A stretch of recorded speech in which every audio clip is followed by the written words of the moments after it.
Thank you all for joining us. Our next session is the myth of Sisyphus secure product development. And our moderator for this session is Vipin Upadhyay, Amsterdam chapter lead at Nalcon. Thank you.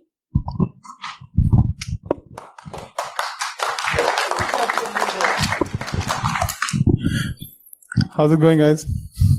So, before we begin, right, I have a feeling that I need to clarify the topic.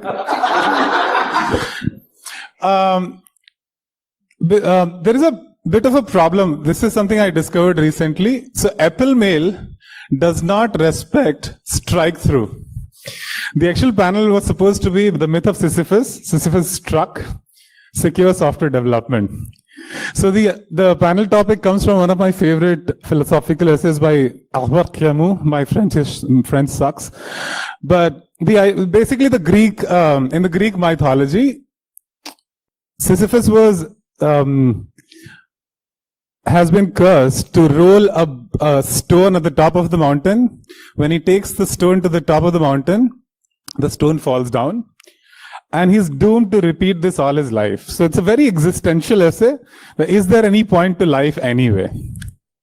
So the whole point of this panel discussion is, when you know that regardless of what you do, your code is going to have security flaws, is it really economical and practical to even focus on your energy on secure software development? It's a silly rhetorical question, but that's what the whole point was. So now that out of the way, I want to invite all the panelists one by one. The first panelist is Minati. She's the director of Security Center of Excellence at Philips. She's the one who set up the center, which focuses on securing products during the development lifecycle itself. And she's a proponent of product security at various national and international forums. Thank you.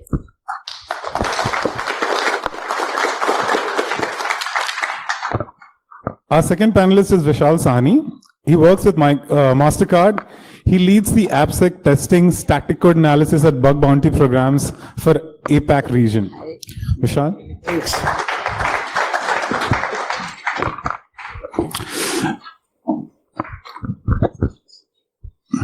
Our third panelist, Neelu Tripathi, works for AppSec at ThoughtWorks. She's been working on vulnerability assessment, pen testing, red teaming, social engineering, code reviews, and threat modeling.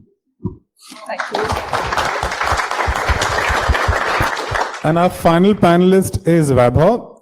You guys have known him as him and Neelu as Vaibhav India. He works as security researcher with Adobe. He has a very diverse InfoSec exposure with experience in attacking and defending applications and cloud environments, and is a very strong supporter of open communities and has been co-leading OWASP besides and Null in Delhi region. Vaibhav?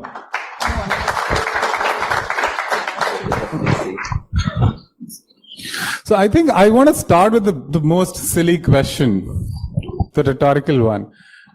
Is it worth spending so much money and time in the security development practices when you can have other ways of finding flaws? Okay. It's just a yes and no question. Hello. Yeah. So we get that out of the way. Oh yes, definitely.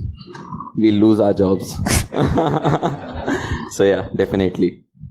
That out of the way, I wanted to start with Minati because we had a very interesting conversation. One of the ways we see this trade-off between UX, usability, and security, it's always been seen as a trade-off. Your product is either really usable and insecure to a certain degree, or it's very secure and the entire security process comes in the way of usability. So how do you manage that trade-off? Thank you. Hey, good morning, good afternoon rather. Yes. So if I look at the landscape, now security requirements are a given. We don't have an option to say that, okay, we can't do this way or the other way. Now the next thing comes is, how do we match usability and security? The first thing I would say is common sense. That's because I would have hundreds of security requirements. Now, we as developers or the security team members should realize which is really applicable to me. Now, a few months back, I saw an app needing a PIN code to access the app. Now, the app didn't have absolutely anything, anything to protect. So why do we need those PIN code? Are we really securing the app? Are we meeting the purpose? May not be. So we need to first ask, use our common sense and see if it is needed or not. Second is we have reached a point in which we have to secure our systems. Now, as security professionals, the challenge is to see how do we secure it seamlessly? How is the user interface seamless? For the user, it's okay. Now, security professionals have to work hard to make it look seamless. For example, user authentication. Okay, you have two-factor authentication, you have long passwords and so on. How simple is that? Now, we have companies in which they do not really enforce a 3-month password change.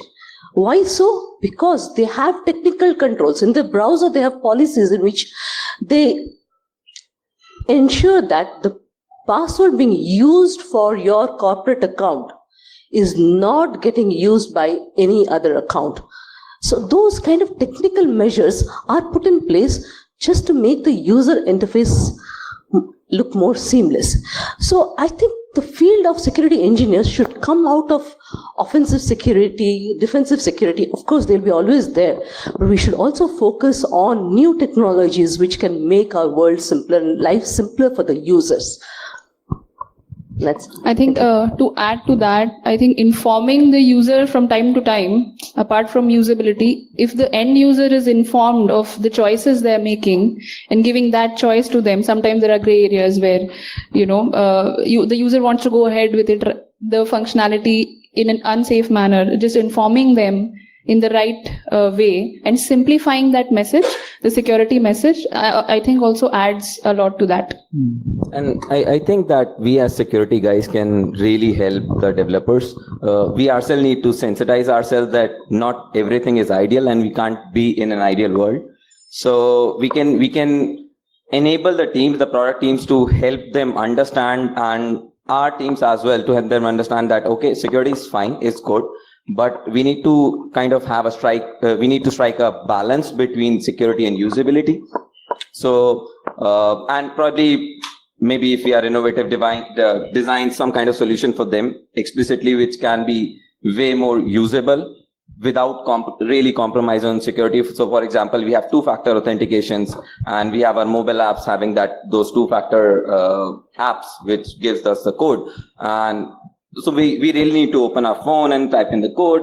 On the contrary, we may achieve similar level of security if, the moment we log into the system, it says that, hey, we have sent a code onto your mobile device and a pop-up. You just need to probably click yes on the pop-up. So the second factor is taken care with having usability and ease of use in mind. So yeah, we probably we can possibly strike a balance between usability and security.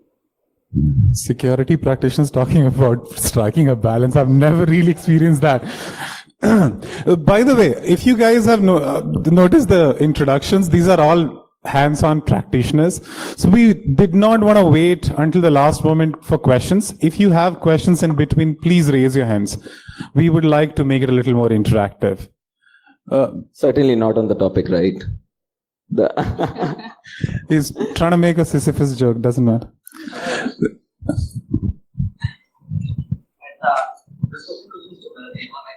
We are trying to build one more product. Pretty much all especially because we are trying to build one more product into our feature fund, right? So how many products we go on procuring it, and at some time I work with a consulting organization and seeing that at a certain point of time, the companies do not know how many security products they own and how to secure them. Now, this has become another engineering project for itself, that how to do that. And this is what is the real industry that I had seen, at least with the clients that I worked with. So maybe I would come to your question, but I would like to bring up a point which I strongly feel about. In a product development team, we do not have separate people looking at code quality. It's the same developer whose responsibility is to write good code. Now, why should security team be a separate team? If we mix them together, half of the problems get solved there itself. That's my first thought process. The security should be ingrained in the product development. Second thing, coming to your question as to how many tools do we need to use? Yes, as you would understand, as the industry is exploding with a lot of new tools, there is a need to address certain key points. But I really need to understand, as I am a product owner, I need to understand what are the key things that I need to secure. And based on that, I should do a choice of the tools. Okay, there are thousands of tools which may not be applicable or does not give me the return on investment. So those are the tools I can give it at a low priority, and the ones which are at higher risk, I need to incorporate them. I would just like to add to what Minati said and to your question. How many security products? That's something that we've seen, almost everywhere. I normally go back to that age-old formula of cost of compliance. Like, what's the risk? And if there is a breach, if there is a security breakdown, what's the impact going to be? And against that, the cost of putting security measures in. So especially in my organization, we look at more of making it leaner and simpler for people to understand and use as well. So having too much of quantity, if I talk of numbers of security products, is not going to help, because people will not know what to use where. So keeping it simpler would always be better. So on that point, I want to make a segue to something that's very important to me, which is measurement. So if you guys have any inputs, I understand that measurements is both quantitative, qualitative. How do we know that the shit we are putting all our efforts in, it's paying off? Because until and unless there is a breach, nobody gets the credit for writing secure code. If there is a breach, how is it secure? Catch-22. It's what I'm saying. You can never Taking achieve. the example from a breach is what he's saying. Unless and until, so you get the blame for a breach, but you don't get the praise for not having a breach for a certain period of time. So how do you even know that your efforts are paying off? Isn't that specific to culture and not applied to everyone? So Akash was saying it's a culture specific thing. Just to repeat, any inputs on, yeah, so including his point, whatever inputs you guys might have. So I think, yeah, it's kind of gray KPIs in security. So having measurements and all, but yeah, I think bug bounties and all, I think Vishal can probably add on to that. These kind of measurements may help. For example, so a lot of product companies have incident response teams. So they get a lot of external reports from researchers, external community. So you can probably have, you can tag your KPIs around that, okay, I've been receiving X number of bugs, and probably after I've started implementing Y thing or Y process or Y culture into my organization, probably the things have gone better slightly. So those kind of things, probably Vishal can put. So measurement and KPIs, I think we look at it in two ways. One is showing a comparison to the development teams in terms of effort. Right, everywhere the focus is on cutting down time, getting products out faster, having lesser people do more work. The entire agility point. So one thing that we do is show teams a comparison of if they are not following a secure SDLC, methodology, what is the effort needed for them to come back, fix the bugs that security team reports to them, and vis-a-vis what is the effort if they follow the entire life cycle through and through. That's one side of it which we have in practice. Second is a bug bounty program, and that's very interesting on bug bounty, because again, quality versus quantity would come in. Are we just looking at number of submissions from a bounty program, or how many P1s got reported? I put it in a very simple way, and I had to sell the bug bounty program to my CISO a couple of years back. We did it as a POC, and it was the same time when the Equifax breach happened. And believe it or not, MasterCard had the same bug reported by a bug bounty researcher to us through our responsible disclosure program. We took action over it. We got the teams engaged, got it fixed. Everybody knows what happened to Equifax. I don't have to put any other matrix to sell the program or to sell security as such to development folks. I think having worked at a more micro level, not at such a macro level, I think that we can today, thanks to bug bounties, we can actually map a lot of these issues that we find outside to all of these, not only the edge cases that we create in QA, we can also map it during threat modeling, what you have contained by specific user stories. So we invested a week on that story and we have contained a breach that could have caused us this much penalty. So I think that itself quantifies a lot, and it's good to be aware of that from the security side of things in product development. Yeah, but I have a point to add, like putting it in a user story in a threat model is something qualitative. Like it's hard to measure, like, okay, do it in this way, that would be better. The teams may come up like, hey, this wouldn't have happened to us, or you're just hypothetically creating a situation that Equifax breach might have happened to us. So yeah, in a way, they might counter us back Of that, course, hey, you are just hypothetically. But I think that adds value if that breach or that penalty that they're giving for some regulatory, like for GDPR, there are companies giving penalties. So if that specific security issue has caused it and the domain to which the company belongs or the size of the company is almost the same, you cannot be more special, right? So that applies to you as well. And we should take it as an add-on that we saved so many dollars for that. That's a pretty interesting point, Vipin. Like, because of so many breaches happening, I think our KPIs can be really tagged that, hey, these are the breaches in probably our domain or in general industry. So we can play that card. What we're saying is breaches are good. I mean, not yes. sure.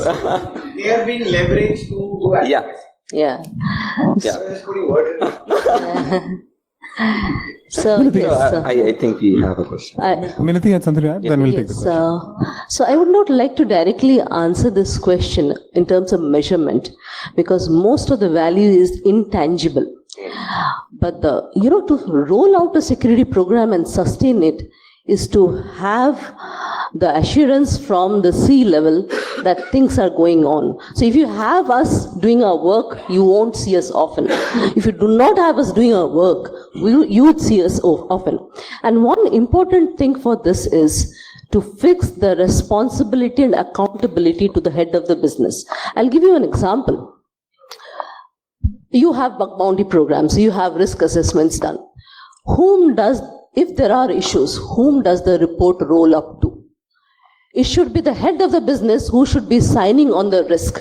And as soon as the head of the business signs, he is aware that this is the risk associated with it and he will take actions. And that's the reason Philip's CFO actually sits on security meetings, because he knows what's the risk associated. So this is an important factor that we have to sensitize our organization towards.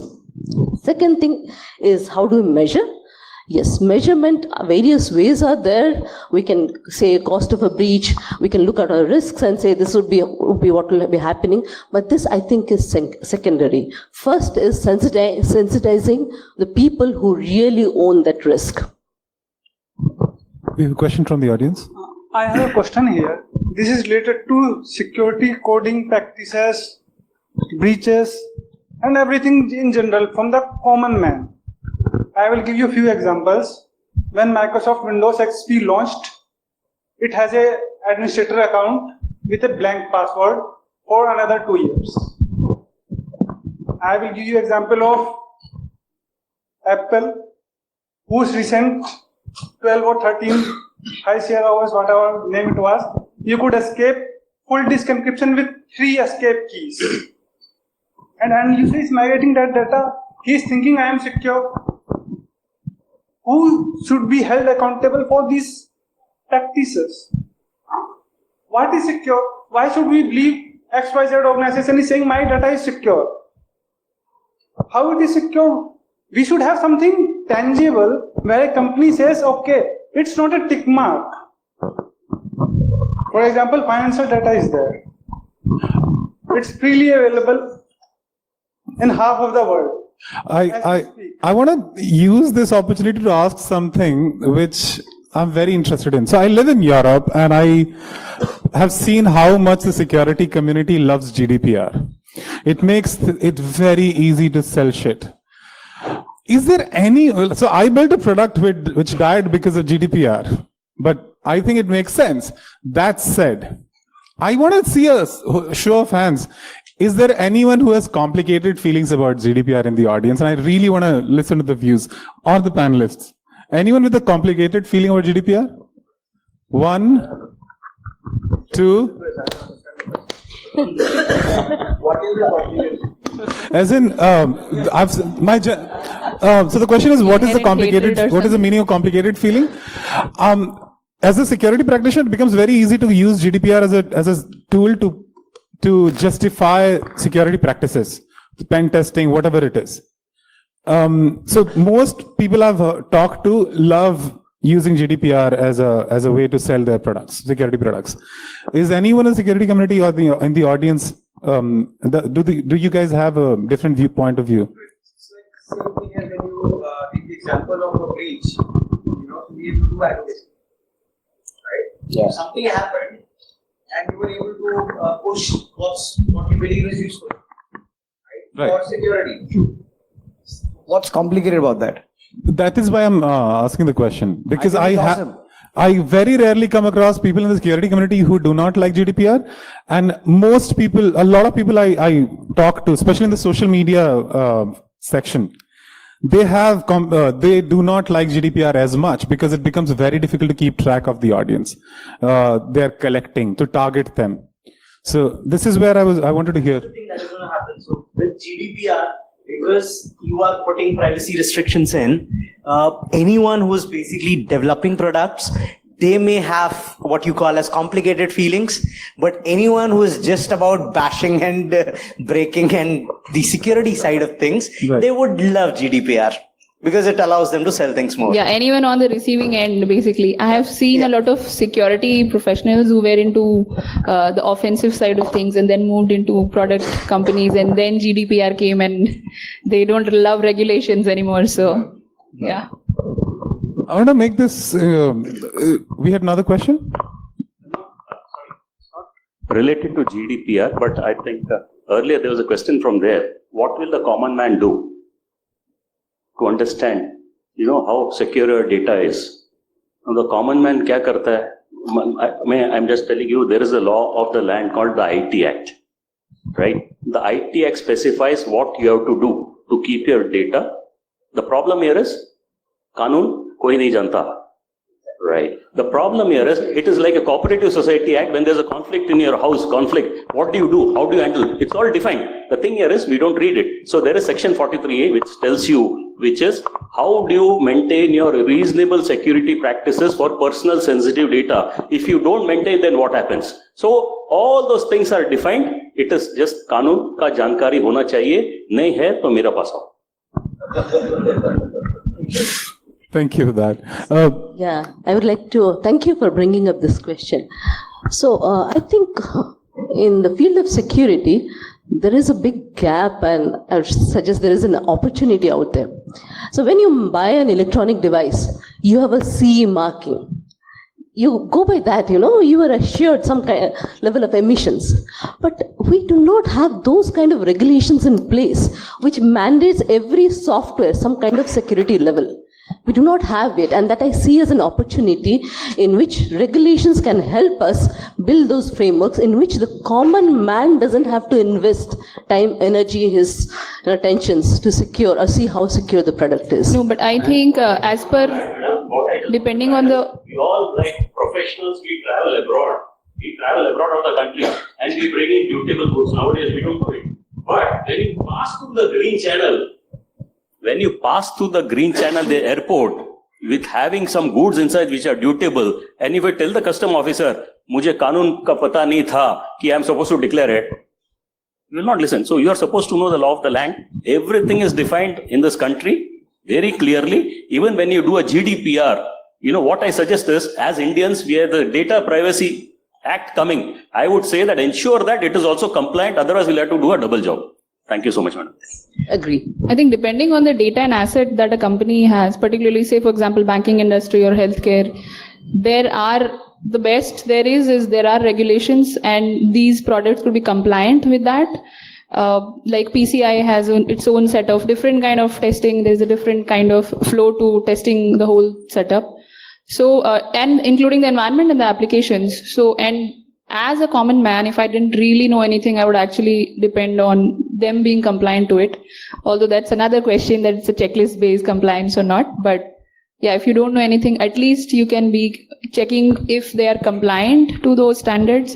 Because I don't think product wise or application wise, you can have same standards for all the applications. I also think this topic is also outside the scope of our the I common have a question people. here. Like since we are talking about Esme here, sorry.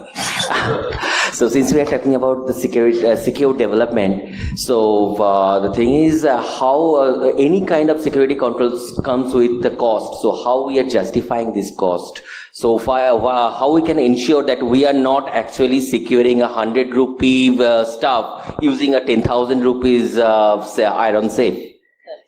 I think I want to use that as a segue to the whole process conversation. The things that you see in the wild, the experiments guys would like to do in Agile Scrum. Take the stage, whoever wants to take it.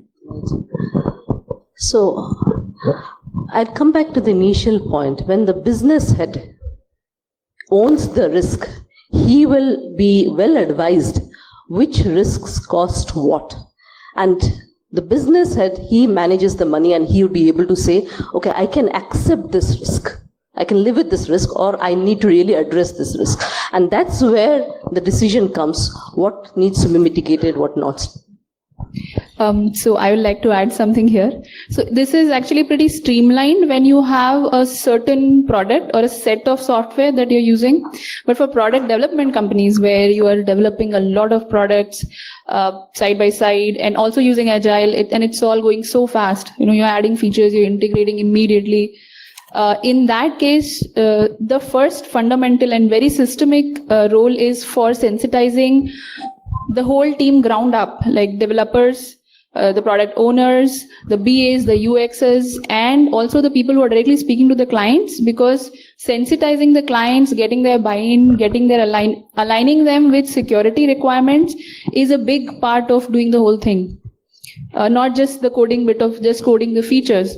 So that actually plays a very important role. And since in case of Agile, it's so fast, it has to start, like you have to shift left. There is no other choice. You do not have so much time window. You have to start right from inception and have milestones that you can, check. You have done your threat modeling, you've done your security requirements, and then you go from there. You have the right stories, and then you see that you're writing the secure code and see how you can integrate security every time, not doing it manually because it's so fast and not doable. And another point to add probably on that note is, like you said, that the teams, we need to sensitize teams. A lot of times we as security guys are seen as police officers, kind of scrutinizing them at each and every place, like, hey, don't do this or whatever. Probably if we can have some kind of enablement in a way that the teams, the product teams feel that we are part of the team, we are part of we are like, so they have developer architects.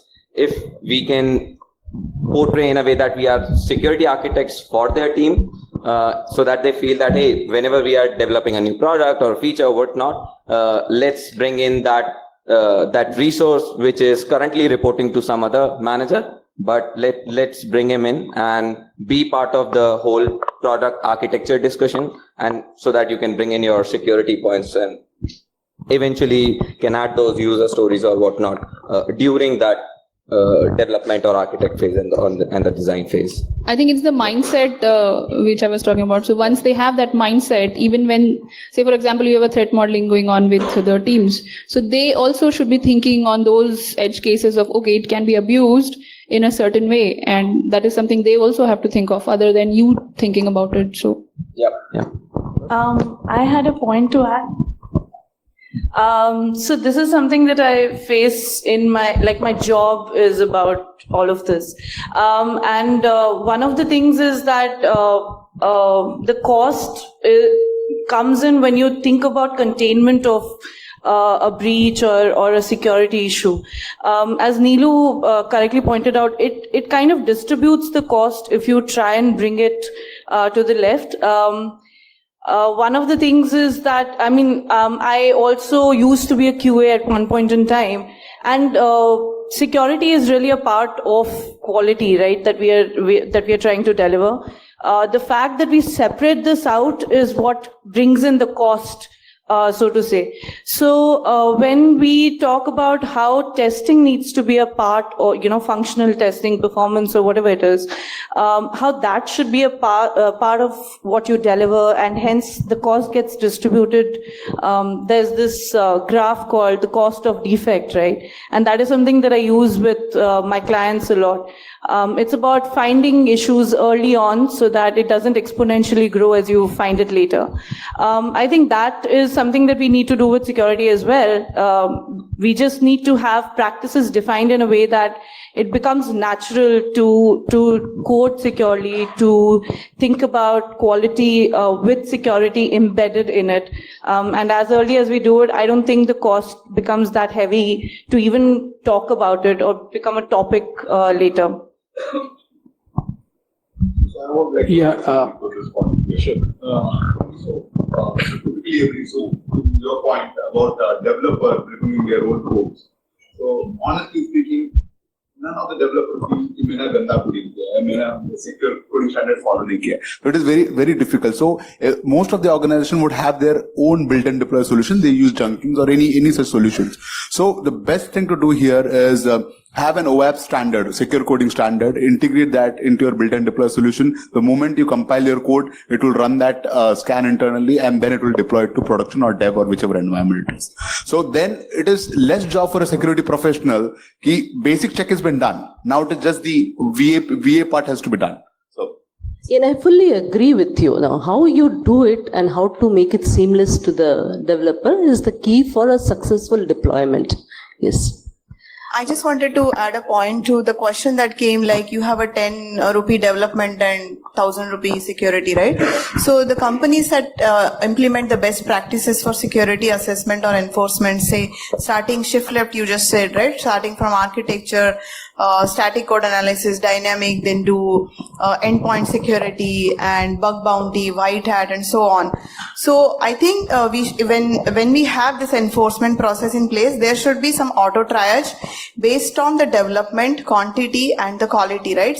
In case there is a new release, you might do this entire 6-7 lane process for security assessment testing. But if it's just a bug fix or just a patch, then it should be within a day. You don't need to do all, right? You just do the static code analysis. So I think that auto triage is very important, and you should have, security team should have some tools in place to do that. So it should not be one cookie cutter for all of that. Then the cost is less, right? That brings to an interesting point of security automation. So the more we can integrate, I believe you're kind of converging to that point. Like, let's have more of automation. Of course. So security team should definitely invest a lot into new cutting edge technology to do security automation tools and processes, right?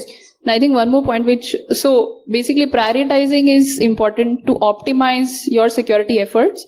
When you have a number of products that are developing, that becomes key. So where do you prioritize, where you can automate, what else, what should be manual? Correct. So when you do the scoping in the beginning, right, what is a product development? So you ask right set of questions that would trigger this auto triage, whether I need pen testing, because it's a very expensive operation to set up an environment, do the pen testing, get the results, get remediation and all, right? Whether you really need it. Maybe you need it for major release, not for every point release. Theoretically, how it should be is one thing that I'm interested in, but the thing that I'm really interested in, what are the processes that you've seen or set up in the real world right now? And I'm very, very interested in the role of a product owner.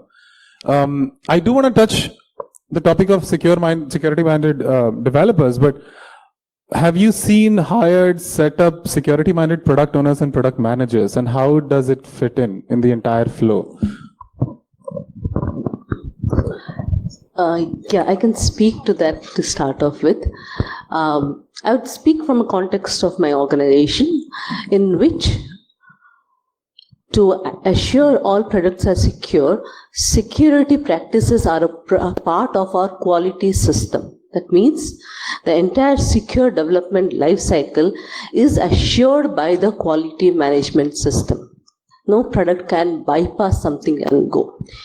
Okay, that's one part. Now the challenge is, this is heavy, as you mentioned. The challenge for us is how to make it easy for the community to adopt it. It could be via, integration of tools, CI/CD. We are investing a lot into, automating pen testing and so on. So that is the challenge we have to solve. How smoothly can we have our security inbuilt in our process? And from a process perspective, from a risk assessment, from a security requirements to risk assessment to secure code analysis to components which are vulnerable to pen testing to deployment, everything is ingrained in the process. Yeah. Yeah, and in my organization, whenever we have a security, a product manager comes with a PPT to the business that, hey, let's develop X product that is going to have, $1 million business or whatever. It has to pass through our security team, so to ensure that we are not developing something which would be disastrous for security. So that is something that we also do. I mean, obviously, when the product is, it's more like an inception phase, and then probably once the product is into that SDLC phase, we have other controls and other engagement, but that's something which we also do at a very, very initial. I would just want to make a point here. What I've experienced over the years, product owners, you train them, you talk to them, give them the numbers. 8 out of 10 times it does not work. For them, what matters is the product, if it sells to the market. Security is okay, if there is a breach, we'll take care of it. That's the approach. What we do in MasterCard is it's more of having a business security officer for each product line. So if you talk of cards as a product, right, for us. So there is a business security officer who understands business, but is part of security. So he talks to both sides of the table. He would report to the head of the business, somebody at a CXO level probably, and make sure that things are driven down. Because until and unless it comes from the top, we don't find product owners really, ready to work together or give security the due importance it has. So for us, because we have a very, very multi-stacked environment, in general, we have first, and for past few years, the team and everybody has been working on sensitizing the developers ground up, like I said. But currently, we are also looking at, apart from trying to, for most of the major projects, trying to integrate security, trying to automate it in their stack, in their pipeline for CI/CD. Also trying to actually sit down with the BAs, with the client, whenever we get the understanding from the initial level for the major products, to understand what security objectives we could have at that stage, and trying to actually translate it to stories so that we can have it concrete and fixed by the time we, immediately do the threat modeling later once it is built. Somebody brought in the topic of security stories. So most companies where I see the work in agile format, they have 10 to 20% of the tasks, the story points, assigned for bugs. It's also a complicated problem. There's a very interesting podcast from Intercom on how they manage their bugs. But do you think assigning certain points in every sprint to security stories would help develop product owners have a security mindset? Have you seen anywhere in the wild? Yes. So how it works, I'll tell you. For us, we have a set of security requirements which go as requirements, which any product team has to adhere to, or say, okay, I accept the risk, whatever the case may be. But then there is another part which is called the non-functional requirements, which typically till now has been performance, reliability. Now security is coming over there. And that's where those cases in which we look at the robustness of the systems is getting put in. So as long as we are able to handle these non-functional requirements in the requirement phase of the product, we are able to, it becomes an integral part of the development community. The Scrum Master, the project owners need to really own those requirements. So once being done. So coming from the point of optimizing this whole chain in an agile environment, because the stories, so you have to do a lot of stories and the iterations are very small, you have to release them. So depending on the functional requirements, I think it's good to prioritize as to how many security stories you may need. Some of them may not really need because it's already taken care of by the framework itself, like a lot of authentication and other things. And then prioritize the functions where these security stories are required. So it could be slightly more than, a dedicated 5-10%, or it could even be less. I think it varies from iteration to iteration. Just a small comment to add, like, let's not. I have one question. Yeah. Sorry, we can probably take the question. Yeah. Excuse me. We can add the top. So, just a small comment. Like, I would personally not prefer tagging as a security story.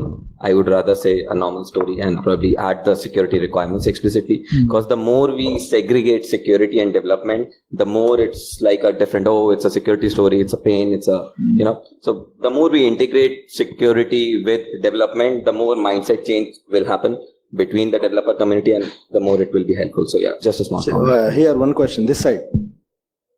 Yeah. See, Bipin's opinion that this entire securing of the SDLC is like the myth of Sisyphus is being strengthened by the kinds of tool sets we use, is what I feel. Because especially this SAST and DAST kind of tools, they throw out so many false positives that it feels like it's a futile effort to even attempt to filter them out. They are like black holes for efforts. Either you have to decide to put efforts and filter out your false positives so that you are confident about going ahead. If you don't put that, you're always in the in back of your mind, you're not sure whether you have actually ignored something potentially big, right? At the same time, you decide to put in efforts. All the efforts are sunken into it, and then you don't have time, you don't have bandwidth to focus on something more important in securing the pipeline, right? So in your organizations, in your experience, what have you guys done about how to deal with this menace of these false positives that these tools are consistently and constantly throwing up? By saying cost, I also mean that because I got the answer, like it's triaging security is one of the best thing to say to justify cost. But triaging itself a cost. When I throw to a developer team, hey, you have 10,000 issues and just find out the false positive noise or just find out the relevant issues. That is itself a cost for them because they are in a very huge pressure to maintain the timeline. And if I ask the architect, hey, please come for the threat model thing. So they said, hey, I don't have that time, please. I have the release. I have to, that shift left. So how we are actually justifying that part, that is also part of the cost, right? That's a really, really nasty problem. And that's why I believe we won't be replaced by tools. So, I mean, false positive is something that we need to face. And that's why we generally, in our organization, we generally kind of give weight to security architecture and security design slightly more than the tool output, if we see the tool output is generating a lot of false positives. So I will just add to that. I think from where you're coming from is in most of the kind of assessments, we don't get thousands of results. It's generally the code review tools that will give you thousands of results. static code analysis, and over a period of time, so if you have a set of products and you have dedicated people looking at it, over a period of time it gets, yeah. That's fine, but at first one time. That's the tools thing, right? The organization I work that has a lot of legacy products. But I guess whenever a tool gives users some false positive, it's not directly being handled by developers. There will be a security engineer which will be analyzing false positive, and then you to deal with from say 100 to 110. I think this discussion is getting into the problem that we're talking about. It's a self-fulfilling prophecy. Let's move on to the next one. I just wanted to clarify one point when Weber mentioned that we don't want these 10% user stories about security. The reality is the original Kanban board, right? When it is applied to software dev, actually talks about the back of the card. And all NFRs, if you want to, specific to that user story, need to be mentioned there. So it was always meant to be like that, right? Because you cannot do sprints where you're thinking that I will only handle some part of the code now, and something that may completely break the feature will only come later. That is how you are building the legacy. Then you are bound to follow the curse of Sisyphus, I guess. We had another question over there. No, it's more of a comment. My name is Vikas Kapoor. I'm heading the cybersecurity for Vodafone shared services in India. I think an interesting debate. The way I was thinking how to sum it really. So if you see, generally you would find companies in 3 buckets, and then that's how they'll behave in different points in time. So number 1 bucket is a company which is just a regulatory compliance, check in the box kind of culture. Second, which will do compliance and bit of security. And the third one, which is if it's got breached, the whole behavior changes. So if you see different points, like you talked about budgets or costs, your approvals would be difficult if you're type 1 and type 2. Type 3, believe me, you'll get budgets like this. Likewise, processes, you were saying from an integration standpoint, there would be a culture of conveniently accepting the risk by the business. Accept the risk? Yeah, accept. Quickly accept. I just let me finish, please. So that behavior will also change depending on which part of the frame you are in. I think likewise, a lot of number of elements on how the structure should be, I think will also change more and more depending on where do you really fit in. Especially on the point about should this be one team? I think definitely not, right? The development team should have the security architects in it, but not the security assessors. I think that difference is extremely important, must stay. I think the shift that's required is to have the architects within the development much more. Right now, I think the responsibility is, that's why it's split, right? My job, your job, but I think that is still required to sort of continue. So I think it depends on how you would see. You'll see the shifts in security within the development community, depending on in which stage you are. Vinati, you had some. I just wanted to clarify one point. So when you accept risk, when a business accepts risk, it's not only the business's responsibility, the head of security also has to attest to the fact. Just wanted to clarify that, because if only business accepts the risk, then they have an easy way out. Exactly. So I just wanted to clarify that part. Yeah. No, makes sense. I think it makes sense. Culturally, I think the pressure on development is always to get the product out, right? Because there's a business that's involved in it. That's fair. I think the whole point of business is to make money anyway. We're running out of time. I just want to touch one final section before we open for more questions. Recruitment is difficult, right? It's a shit show. It's a shit show from both sides. A lot of companies, if you get if you get your existing employees to go through the recruitment process, most of them won't pass. And it seems there's a lack of actually talented, skilled people out there. And then we agree that we need security-minded developers.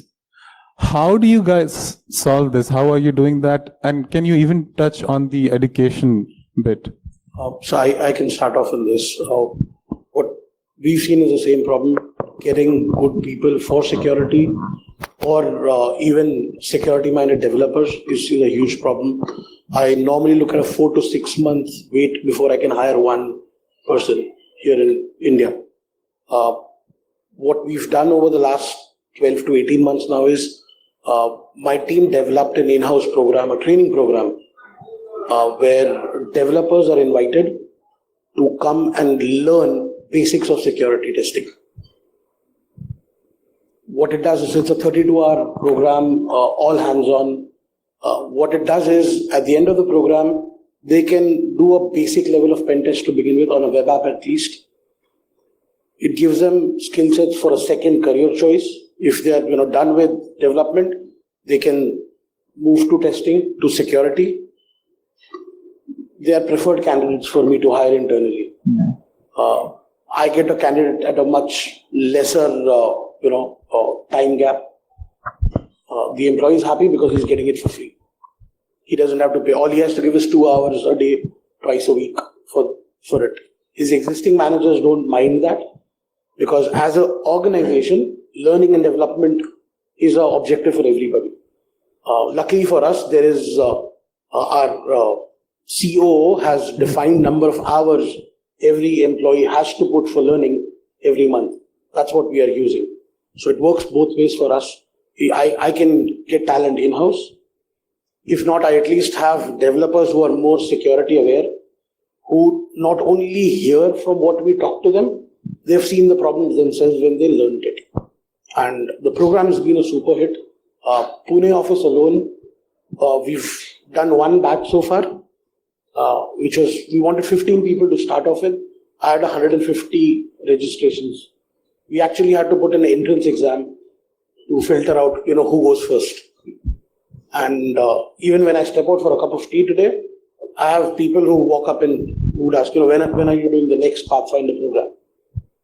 So that I think works very well, as long as management gives you the time to do it. A small point to add, like you mentioned about training programs, a thing which kind of accelerates this thing, which has worked for us, is kind of gamification of training. Like, so we in-house have some training programs similar to what you were mentioning.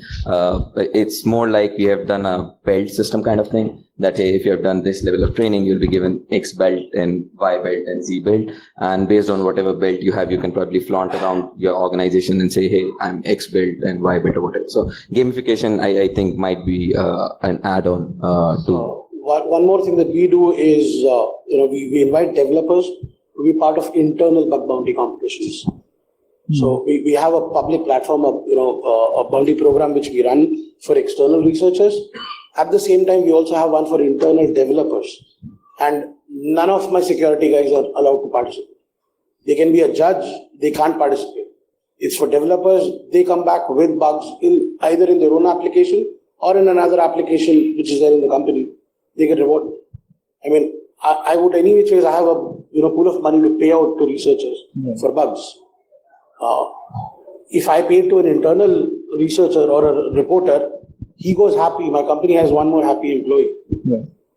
Coming to your point of recruitment, I think, there is a gap.